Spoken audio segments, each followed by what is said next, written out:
Vous écoutez un podcast de EJR Radio, la radio pour tous.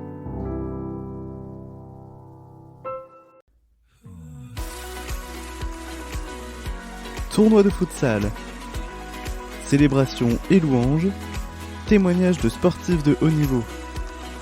Vivez la fête du sport et de l'unité dans l'événement Ensemble 2024 au stade Pierre de Coubertin, en direct sur EJR Radio.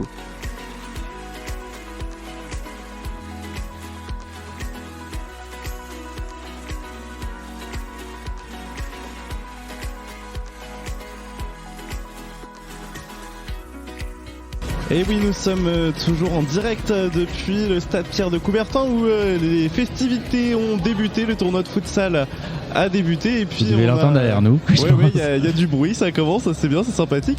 Et puis on a un nouvel invité à nos côtés avec nous, c'est Patrick Talhomme. Patrick, oui. Bonjour, merci à toi d'être avec nous. Alors je vais rapidement te présenter quand même pour nos amis auditeurs, puis tu compléteras s'il manque des choses. Tu as été victime d'un accident de la route à 26 ans qui t'a rendu handicapé et bien tu as eu une belle carrière sportive finalement derrière, puisque tu as été champion de France en 2023 en National 3 avec ton équipe de rugby fauteuil à Lille, et puis tu as aussi un record de France, je crois, au développé couché.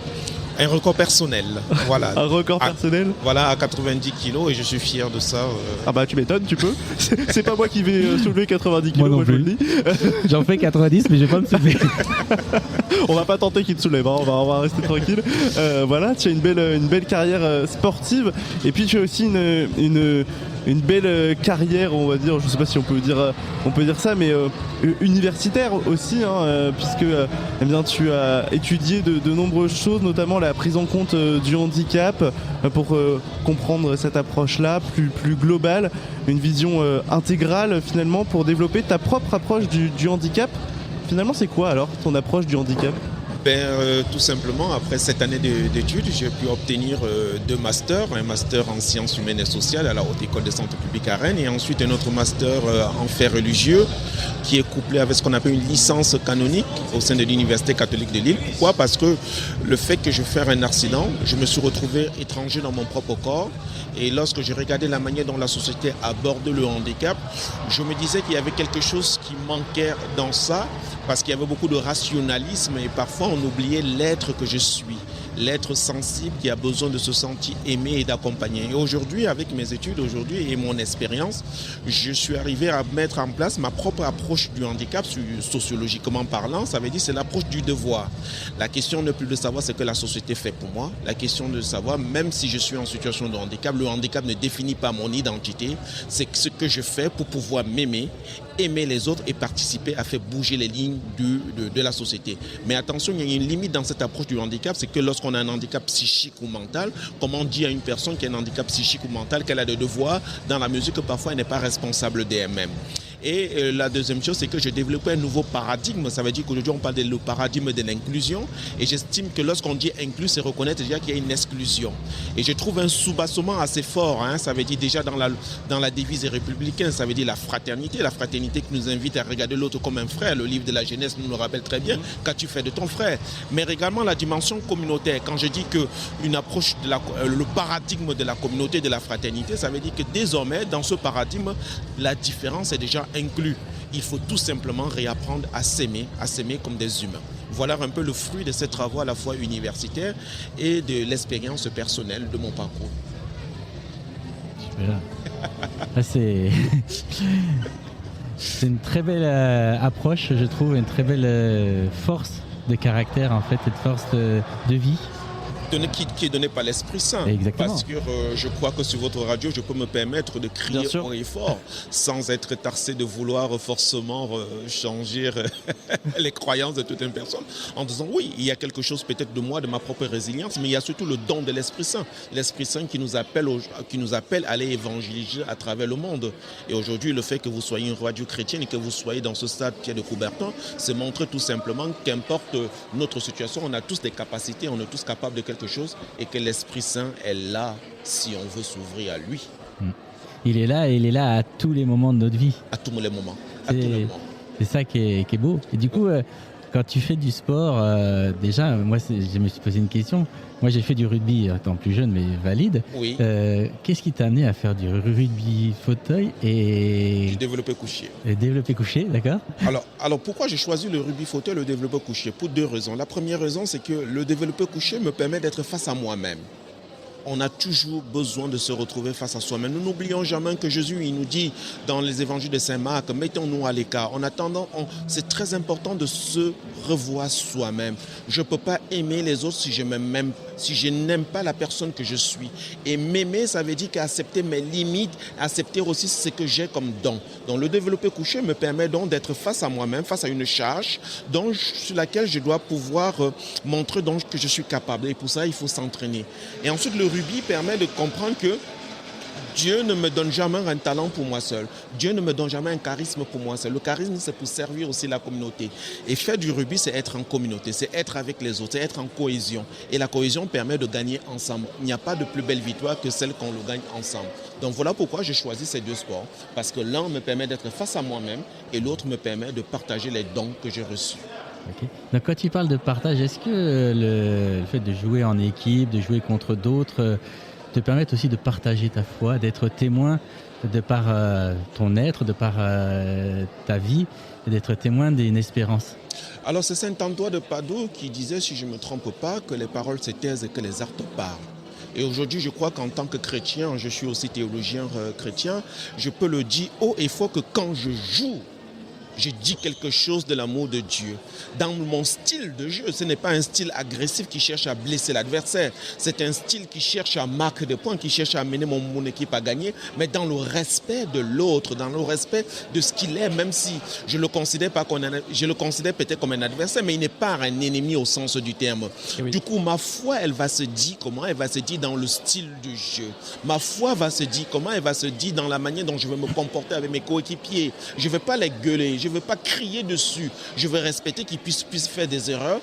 Et c'est de cette manière que mes coéquipiers peuvent me dire, Patrick, qu'est-ce qu'il y a de spécial chez toi? Et je dirais l'homme-dieu, Jésus. Tout simplement. C'est le plus beau témoignage. C'est le plus beau témoignage. Le plus de points là, c'est mes actes. Voilà. C'est plus que le discours. Dans un contexte aussi mondial qu'il faut avouer, le discours aujourd'hui semble plus être du sophisme, qu'être véritablement une nation qui veut changer. Alors les actes doivent parler. Donc c'est mon style de jeu qui devient un lieu d'évangélisation. Et un lieu d'évangélisation, on en a un aujourd'hui ici avec plein de monde rassemblé pour vivre ce moment d'unité, de communion ensemble. Qu'est-ce que tu ressens là au fond de toi?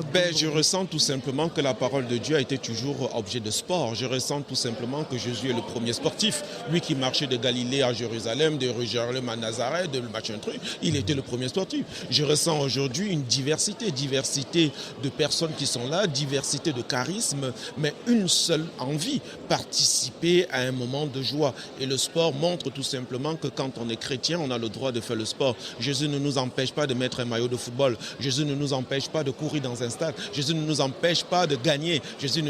Tout au contraire, il nous dit, vous avez le droit de jouer, vous avez le droit de former. La preuve, la Pentecôte arrive. Ça veut dire dans la différence, on est ensemble. C'est ce que je ressens aujourd'hui. Les diversités de charisme, les diversités de provenance avec une seule envie. Jésus, I love you. C'est un beau message. J'adore ton message. Voilà. On ne dit pas assez souvent à Jésus qu'on l'aime. Lui, il nous dit souvent qu'il nous aime, on ne l'entend pas tout le temps, mais il nous le dit tout le temps qu'il nous aime et nous, on ne lui dit pas souvent qu'on l'aime. C'est un beau message. On a oublié la gratitude. On est tellement dans la plainte, le pouvoir d'achat, ça va. Oui, c'est vrai, on a raison. Oh, on est mal. Moi, Patrick, j'ai fait un accident, j'ai perdu mes jambes. Mais quand Jésus me rencontre, il me dit pas, Patrick, tes jambes, c'est comment? Il me dit, Patrick, est-ce que tu m'aimes? L'évangile de Saint Jean, chapitre 21, verset 15. Il le dit à Pierre. Pierre, est-ce que tu m'aimes? C'est la question qu'il te pose. Et quand tu dis, tu sais, Jésus, je n'ai pas d'argent pour payer la lumière, je n'ai pas l'argent, il dit, ça, je suis au courant. Mais est-ce que tu m'aimes? Jésus, tu sais, je n'ai pas de pieds, j'ai un cancer. Est-ce que tu m'aimes? Disons qu'on l'aime. Et le fait de le dire, on entre dans une attitude de gratitude. Et dans cette attitude de gratitude, il nous retrouve dans notre état et il nous accompagne pour être encore meilleurs, pour pouvoir être heureux, parce qu'il nous appelle à être heureux. C'est ça, il nous appelle à être heureux. Et il y a une chose qui est forte dans l'amour, c'est que elle est universelle, cet amour, et elle est gratuite finalement. Elle est gratuite. Peut la donner, peut la recevoir. Elle est gratuite. Il faut s'ouvrir. Il faut s'ouvrir, c'est tout. Il faut s'ouvrir. Il faut prendre le risque de s'ouvrir. Il faut prendre le risque de lâcher prise. Il faut prendre le risque de se dire l'autre ne vient pas forcément de me voler quelque chose. Accueillir la différence. Il faut prendre le risque, c'est tout. C'est un risque. Dieu, il a déjà fait le premier pas. Il est déjà descendu. Et tout se joue dans la rencontre avec soi-même, la rencontre avec l'autre, et enfin, laisser Jésus s'installer au plus profond de notre cœur. C'est tout. C'est tout. Et c'est une belle rencontre en tout cas qu'on vient de vivre aujourd'hui. Un beau message pour nos amis auditeurs qui nous écoutent. Je suis sûr qu'ils maintenant ils oseront aller de l'avant, aller rencontrer les autres. S'il y a tous les auditeurs qui sont en train de nous écouter actuellement, qu'importe ta position, si tu es dans ta voiture, si tu es dans la rue, si tu es à la maison, si tu n'écoutes, alors tout ce que tu peux faire, tu dis merci Jésus. Merci pour cet instant. Ensuite, tu peux lui dire, s'il te plaît, demande-lui tout ce dont tu as besoin. Tu as envie que mamie puisse guérir, demande la guérison de mamie. Ok, tu as envie que le pouvoir d'achat s'augmente, demande, il n'a pas peur. Et enfin, n'oublie pas une chose, bénis tout ce que tu vois autour de toi et le reste va se faire. Tu es appelé à être heureux. Et dis, est-ce que tu peux sourire un peu là? Parce que nous, on te voit à distance. Écoute, je suis sûr qu'ils vont repartir avec un grand smile et nous on va te dire un immense merci. Tu sais, d'habitude, on a une tradition normalement sur notre radio, c'est qu'on laisse à notre invité de finir par un message, mais le message tu viens de donner toi-même tout seul, il est magnifique, donc on va finir sur ces belles paroles. Finissons sur cette belle parole. Il n'y a pas de dimanche de Pâques sans vendredi saint. Il n'y a pas de vendredi saint sans dimanche de Pâques. On est appelé à être joyeux. C'est ça le message du royaume. Merci beaucoup. Allez, amen à tout le monde. Merci à toi, Patrick, de t'être arrêté à nos micros.